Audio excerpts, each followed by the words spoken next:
Today we're going to be talking about voice. I'm going to share my screen as normal, get you all in here. So quick note on the boot camp. I did a quick test this morning myself, and I wrote a romance novel. So check this out. I wrote this morning, Finding Love in the Pixels. It's a story about a girl from Kansas who gets invited to a contest to become an anime cartoonist. And she's always dreamed of going to Japan. And so she enters the contest, but then she finds out that one of the people that are entering the contest, they entered the contest with an AI input. Ooh, interesting. And so then it goes into ethical dilemma of using AI for writing and creatives. And then, of course, she has a love interest and they fall in love. So I wrote this morning, just to give you guys an idea of the power of the platform. I formatted it, wrote the whole thing, outlined the whole thing. And I literally didn't have this idea when I started. So literally the entire thing was done this morning. It took me about 2 hours. So if you're going to the boot camp, whether it's nonfiction or fiction, you're going to have a full book whenever we're finished. How's that sound? I just wanted to show you what's possible. So let's talk about voice and style a little bit. When you guys think of voice, style, tone, these are kind of generic terms. You hear them thrown around quite often. What do you guys think? What's your definitions for an author's voice or their style or their tone? What do you guys what comes to mind? I know I have a bunch of clues here on the screen, but what do you guys think of? Because it's kind of this nebulous term, right? It's all too vague. You need more style. You need a stronger voice. You need a more specific tone. The greatest authors in the world that sell the most and have the most rabid fan bases, usually they have an incredibly distinct style, right? Distinct voice, distinct tone. And so the question is, what does that mean? How do you write one? How do you build one? That's sort of the million-dollar question, right? So we talked about previous lessons. I don't know if you guys were here, but we talked about how to build a book funnel. We talked about coming up with characters. We've talked about genre, all of that kind of stuff, right? And so we always have here come up the big idea of the book. Okay, I'm going to write a romance novel, and it's going to be about how revenge is never the answer. Okay, then you outline the book chapter by chapter. You do a little research, then you end up writing the book, and then you edit it. Okay, and the editing is really often where we find our voice. Okay. In the first draft, you just want to kind of let it roll, and then when you're editing your draft, you want to kind of sink your teeth into whatever you're really good at or whatever your specific style is. Okay. So here's kind of the step-by-step for how to understand your voice. And there's a lot of different components to it. And what we're going to do is we're going to kind of combine them to come up with something that is uniquely you. But just like everything, there's micro components to the larger whole. Okay. So the first thing in your voice is going to be genre. Okay. So the most important predictor of your voice is going to be your genre. Okay. Why do you guys think that is? Do you guys have any ideas why genre is so important with your voice? Because think about it this way. Let's say I'm writing a science-based nonfiction book about, how to be a better leader for corporations. Okay. Or maybe all the scientific research that shows how exactly step by step to go into become more creative, right? One of you said you want to write a book about creativity, right? So if you're writing a book and you're proving your point, right, and you're doing it in this very nonfiction kind of linear way, then how you're going to write the paragraphs, the flow, all of that, how it's going to even look on the page, how many line breaks, everything is going to be predicted based on the fact that you're writing this science-based nonfiction book. Does that make sense? Because the readers are going to have certain expectations. So your genre is always going to require certain expectations, right? So let's say, for example, a mystery. Okay, so like a crime novel. Okay, so a crime novel, outside of some literary crazy examples like Crime and Punishment or something, most of the time, what are you going to want? What are you going to want for a crime novel, right? What's the most important thing? Are you reading a crime novel because you're going to have some, philosophical exposition about Howard says he can't read it. Can you go not read it? We'll go bigger. Howard, is that better? Howard says make it bigger. Is that better? Okay, cool. So genre is the most important thing because, for example, if you're kind of a poet, right, you like to write sentences that can be like, I literally, like, you see this, I have a poem tattooed on my arm. It's Robert Frost. So if you're going to write sort of poetic language, like Jack Kerouac's kind of famous for writing prose that's sort of like poetry, then it's probably not a good idea to write a crime novel. Why? Why do you think? I think someone might have had a good response earlier. Yeah, so each genre has a tone. Genre is key because the audience is different. Yeah, and they don't have the, yeah, there's no tension. Okay, so for example, what's the most important thing with a crime novel? A crime novel is at the end of every chapter, you're going to have some big reveal, and it's either going to be a clue or it's going to be a new piece of information. And that's really what a reader in a crime novel is looking for. They're looking for some reveal. Now, if it's a better novel, it's going to have themes, and you're going to talk about politics, and maybe you're going to have some power struggles, and maybe you'll have a love story in there and all of that, right? That makes sense. But at the end of the day, what you're trying to do is drive the action forward, right? You're trying to drive the action forward quickly. And so going into these super long, Walt Whitman style paragraphs is going to turn off a reader who's used to James Patterson quick crime novel.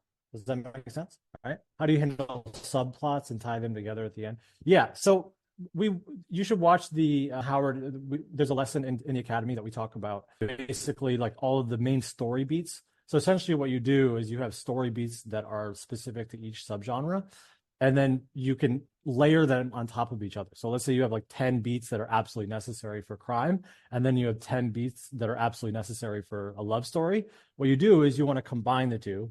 And then you can delete a couple of them, but you want to hit the major ones. And so now you, instead of having 10 that you might need 15 plot points, and then you write them that way. And so what's happening is they're kind of both intermixing together. And the greatest books of all time, of course, are 2 or 3 or 4 genres all at once, right? Like Star Wars kind of completely disrupted the film industry because it was all of the above, right? It was this fantasy, it was an epic, some people called it an opera, but it was also an adventure. It was kind of a, there was a love story in there. I mean, there was so much plot in Star Wars, which is why it was so famous. So anyways, the first thing is you got to ask yourself, what are my readers going to expect in this style of genre, right? And so if like a really stupid example is you don't want to call it like a poem and then write a crime fiction novel, right? That wouldn't make any sense. It's like they're expecting poetry. They're expecting it to look a certain way. So genre is going to be the first thing that's going to inform your style. Okay. The next thing is tense. Okay. So does anyone know what I mean by tense? Basically kind of like first person, second person, third person, past, omniscient. Do you guys know what that means? Does that make any sense? Okay. So first person is first person present, right? I go to the store and I see the cucumber. What book is in first person present? You guys know? Probably the most famous book is The Hunger Games. So if you read The Hunger Games, it's in first person present. Actually, let's go here. I'm going to go to the book writing assistant, and you give me an example of a line from a paragraph from The Hunger Games that shows first person present voice. Right? Do you guys use the writing assistant in this way? So the writing assistant knows basically everything about everything. See, look right here. Look at this. Can you guys read this? I volunteer as a tribute. I gasp. Okay, meaning I'm doing it right now. I volunteer as a tribute right now. I gasp. I am presently realizing my hand is still raised at the shout. I extending up. This is present tense, and it's happening right now. Okay, so first person present is very difficult to pull off because your tendency, the way we tell stories naturally, is in first person past. Okay, so when you're talking to someone on the phone, you're usually first person past. So I went to the store and then I saw her and she said hello. Right? That's first person past. This is most of the time like what memoirs are, for example. Like this happened in the past and I'm explaining what I do. So you want to choose your tense here. Some people can do second person, but second person is usually in like the form of speech writing, like you did this, you're doing this, right? That makes sense. Okay. Most books are usually written in third person past with, and then you have to choose omniscient. How do you spell that? Omniscient. Does anyone know what this means? Does everyone follow what I'm saying? Omniscient basically means that it's like a third person overarching narrator that kind of knows all. It can get inside of the head of any character It can move time zones. It can move timelines. It can go into the future. It can go into the past. It can go inside their head. It knows what they're thinking. It knows what they're feeling. It can also not tell you on purpose what someone's thinking and like God, exactly. Omniscient. Yeah. So third person pass is like you're the mastermind of the story, and you can kind of manipulate it in whatever way you want. Okay. So this is way more powerful, and it gives you a lot more juice, right? It gives you a lot more ways of kind of manipulating the story and holding things back. And in this chapter, I'm going to talk about how this person's feeling. But in this chapter, I'm going to not talk about this important clue, even though they have it in their head. So I know it, but I'm going to reveal it. Does that make sense? Right. And then another one is limited. So third person limited is you're writing from the perspective of third person, right? Third person just means like she went to the store and saw him and he said hello, right? You're everyone is in third person, right? You remember like from language class, right? I think you get this. So third person past, she went. This is like essentially a narrator, and then you have to decide whether your narrator is going to be omniscient or going to be limited, meaning that maybe it's a third person narrator, but they only know what's going on inside the head of one of the characters. Or maybe they only know what's going on with the plans, for example, of one side of the war, but you leave the other side of the war and you don't have access to that plan. So it keeps it mysterious. Does that make sense? These are the predominant ways. Has anyone written anything not in one of these? These are really like the four major styles. Wouldn't a mixture work better? What do you mean by mixture? I mean, essentially so John asks, wouldn't a mixture work better? Now, there's always going to be a mix, essentially, right? So for example, if I'm writing in first person and then I'm telling a story about someone else, then in that part of the book, will be writing in third person limited. Is this getting too technical? So if I'm saying, okay, so I went to the store and then I was thinking about this, and then I saw my groceries and then I picked them up and then I paid for it. But then it was interesting because the cashier, she told me a story and she said that. And then that part of the story is now going to be in third person limited. So of course you're going to go in and out. Or if you're, for example, if you're writing in third person omniscient, and then there's a character that has a little bit of a speech, or that character is telling a story to another character in quotes, then of course they're going to be speaking in first person. So yes, so sort of naturally, there's going to be a mix, but the core entry point to the book, like from the perspective of whom, is going to be one of these. Yeah. So, but this is really important because there's a lot you can really break the author's attention, and most great writers do speak from one of these vantage points, right? Like Hemingway never wrote in third person. Like Hemingway only wrote in first person. James Joyce, for example, similarly wrote in this kind of poetic style, but Joyce wrote in third person limited.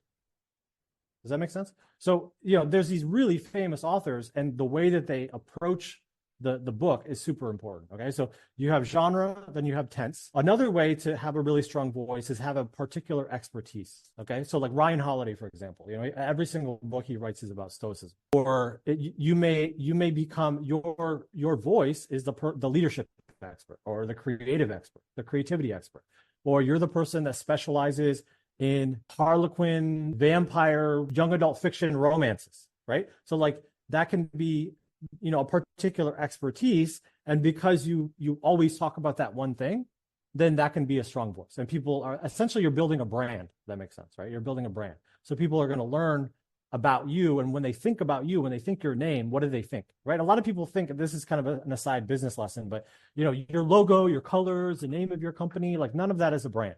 A brand is not your logo, it's not your colors, it's none of that stuff, right? A brand is when you think of a company, what comes to mind? When you think of an author, what comes to mind, right? So you're building this, a couple of words will come to mind, and your expertise can be one of them, all right? Another is your cadence. Yeah, leadership, for example, right? Like John Maxwell, right? When you think of John Maxwell, he's written 45 books or something on leadership, right? When you think of John Maxwell, you think of leadership. When you think of leadership, you think of John Maxwell, right? So he's built this brand around an expertise. So this is another way to have a strong voice. Cadence is essentially the easiest way to gain cadence is the length of your paragraphs, okay? So have you ever written a speech? And, whenever you write a speech, oftentimes you do a line break at the end of every single sentence, right? because you'll use ellipses like dot, dot, dot, and then this happens, and then this happens. And it's not the red states, it's not the blue states, it's the United States of America, right? Like the kind of famous Obama speech, right? Like they have this kind of sing-songy cadence to it. Whereas you think, the opposite extreme would be like a philosophy writer, like Hobbes or Kant or Nietzsche or Jung, or one of these guys, where they'll have, or a modern example would be like David Foster Wallace, or even Faulkner. Faulkner, like if you read some old Faulkner, he has sentences that are 4 pages long, and so obviously there's no breaks in the paragraph, right? And it's just this kind of like really, really, really long exposition. So cadence, how often you break up the paragraphs, how often, for example, talking about how genre predicts all of the other ones. Has anyone ever read an actual screenplay? Like what a screenplay looks like? The cadence of a screenplay is very particular how it's organized on the page, where the dialogue is indent left, but then the exposition is in the middle, right? So the cadence it's really choppy. So if you read a screenplay, it's really, really, really choppy on purpose, because you want it to flow really quickly, because on the screen, it's very rare that the screen is going to hold that scene for very long, right? So since the cameras are always changing, since the scenes change pretty quickly, it's very choppy, right? So are you going to be choppy? Are you going to have dialogue almost written like a play, where it's like, so-and-so said, and then he replied, and then she said, and then he said, and then she said, and just, or are you going to say, and then she said hello, but it wasn't just hello. In her mind, she thought about when she was younger, and she and then you went into this really long paragraph describing how, when she says hello, it's like this bigger deal, right? That's the cadence of how you're actually writing it. And if you do that in a particular way, then that's your style. That's your tone. People will get to know you for that. They'll say, oh, okay, and you can blend them, right? For example, you could say, oh yeah, the way Jonathon writes is he does these like really choppy dialogue, and then he goes off on this like 2-page rant, and that's what he's known for. Choppy dialogue, and then long exposition. Choppy dialogue, long philosophical thing. Like that could be your style. There's no right answer here, but you have to notice the patterns of your own writing, notice the patterns of what you're reading, and ask yourself, how long are these paragraphs? How do they do the spacing? Is it choppy, or is it really long? Is it a combination of both? When does it? And you'll notice, for example, in like action, when there's a lot of action going on, if the scene, for example, if the scene starts in a train station in Paris, and then by the end of the scene, there's tons of fights, and someone, a bunch of people got killed, and then there was a terrorist attack, and then, the end of the scene is like they're in Rome. Well, that scene is going to be like, it's going to be super fast. Like there's not going to be probably very long chapters where the characters are thinking about the nature of reality and what are they, it doesn't matter, because they're in action mode, right? So just think about the scenes you're writing and your style in terms of cadence, okay? Then you want to be on like the humor spectrum, okay? So like nonfiction, for example, like a really extreme example of this would be like Mark Manson. You guys, The Subtle Art of Not Giving an F by Mark Manson. It sold like 4 million copies. I had it was a really interesting guy. I had dinner with him in San Francisco a couple of years ago, and we had this like long discussion about like the nature of evolution and whether evolution was societal evolution or individual evolution. It was really, really interesting, or whether evolution was even real in the first place. But you guys know Mark Manson, right? The Subtle Art of Not Giving, the orange book. It's like sold like 4 million copies. Anyways, he's nonfiction, and essentially that book is about Buddhism, really. That's like it's essentially like it's a kind of a spiritual book, right? It's The Subtle Art of Not Giving a Fuck is what the title is, right? And the whole thesis of the book, it's a nonfiction book about people that are anxious and they're depressed and, they're worried. And he's saying throughout the book, he's giving a lot of examples and stories, but essentially saying, here's how to not be depressed, how not to be anxious. And the thesis of the book is essentially that you have to choose what you want to care about. And everything else, don't care about it, right? So I care about my family. I care about, this project I'm working on. I care about my baseball team and my community. I care about my church. But everything else, like, just let it go, right? Just focus on what you can control. That's essentially what it is. And he brings in a lot of like Eastern religion into it, okay?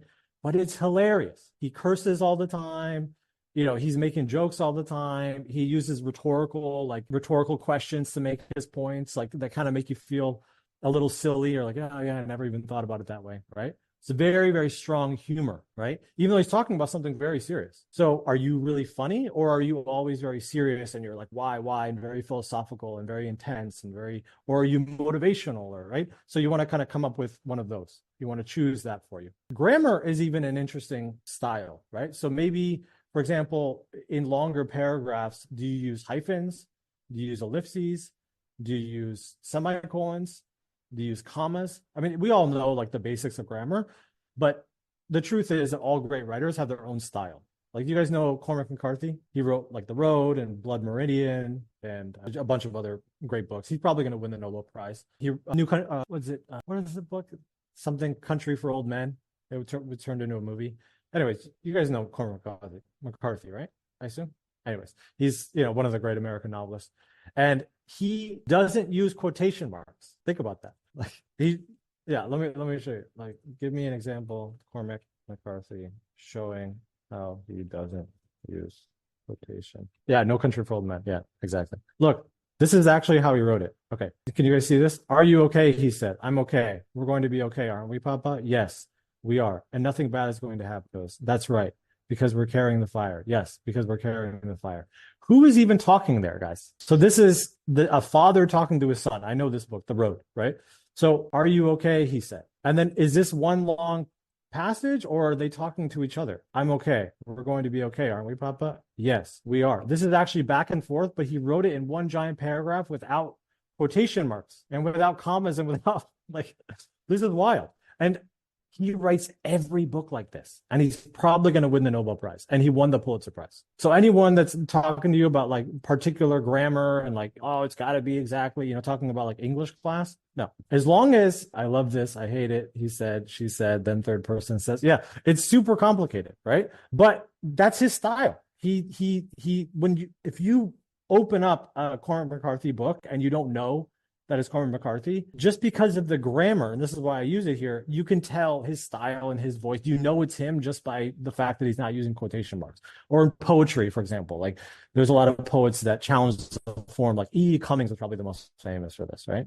Or E. Cummings would, write two words and then, 4 line breaks, and then you would have the other word on the bottom corner of the page. It was almost like a piece of art, right? So you can have your own style of grammar. There's no rules. It's like anyone that's like, oh, it's got to be comma and then quotation mark and then no. As long as you're consistent, it's like the rules of a science fiction or fantasy, right?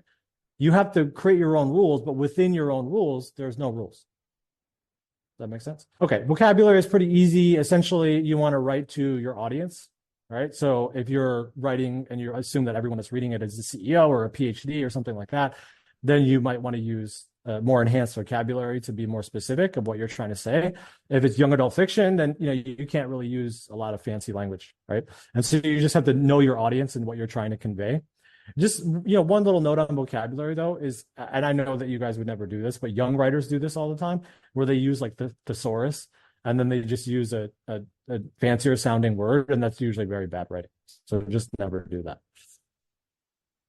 Spacing is kind of what I was talking about with cadence a little bit, but more visual. And then exposition versus action. Essentially, the exposition is where you can really like shine in a voice. And this is where if you want to really have a strong voice, like if you're writing mostly action, it's hard to have a really strong voice. But the more you go into exposition, the harder it is to keep the reader's attention, but the easier it is to say something profound and important. And if you want to like really leave a mark, you got to have something to say, essentially. And the only way to say it profoundly is usually in the form of exposition. Does everyone know what I mean by exposition versus action? It's essentially like describing what's happening versus, and sort of like the why behind it's happening, or the philosophy behind it's happening, or what it's thinking, or making basically, it's like something's happening, there's an action, and then there's an action, and then there's an action. And then you as the narrator, or the narrator kind of goes off on a little tangent, and they're like, oh yeah, by the way, I want to talk about like, what is love? And you kind of go off on a little journey there, and then you go back to the action, and you go back to the action, right? And this is the action, the plot that's moving it forward. But every so often, because something's happening, you're going to want to say something about it. And usually the greatest writers that you know and love are a lot of this. They do it in a way that's not boring, but they do it in a way that they're like saying something. Because, you as a writer, you can think of yourself as like an entertainer, like I'm going on stage and I'm, doing the song and dance and, hopefully you had a good time. Or you can say something profound and meaningful that, potentially changes someone's life. And the only way to do that is to go off on these kind of like side journeys where you're making a claim about something. And it doesn't have to be that deep. It could be like a, description, Paris, and what it means to, wander, right? Let's say you have like a character that's just arrived in Paris on train or something, and they're gonna, do something in the story. Like you might want to have a little exposition of like, what is Paris? What does it mean to be Paris? What is Europe? Like, what is the West? What is the West versus the East? Like, what does it mean to be a traveler and not be at home? I mean, there's so many things that you can kind of go into, deep, meaningful prose about, but you can't go there forever. You guys know, like Thomas Wolfe was kind of famous. There's a great movie called Genius. You guys should watch it. And it's about Thomas Wolfe and his editor. And he was kind of funny because he would write these books that were like 1,200 pages long, and it would just be, and there's like a bunch of funny scenes where the editor would come back and be like, you don't need 150 pages about the doctor. Like the doctor's not even a character. Like, he just like the main character, and then he goes to the doctor, and then the writer goes off on this tangent about like the backstory of the doctor and what it means to be a doctor. And but it's like, that's fine for maybe like a paragraph or two, or maybe even a couple of pages. But Thomas Wolfe was famous for doing that for like 100 pages because he would just go off on these tangents, and then his editors had to like cut everything that he did. But this is that. So anyways, this is in summary, this is what you're going to want to do. Okay, so your genre is going to have particular tropes and expectations. You want to hit those. Choose your tense, choose your cadence. Action versus asides. How funny you're going to be. How serious you're going to be. Are you going to have an expertise? Don't be afraid of having your own unique grammar style. Don't be afraid of kind of, having a particular spacing, like how it actually looks on the page. Know your vocabulary according to your audience. And then, how often you do this is really going to make or break whether or not you're like, remembered forever, or if people are like, oh yeah, that was a fun story, right? Is like really the difference here.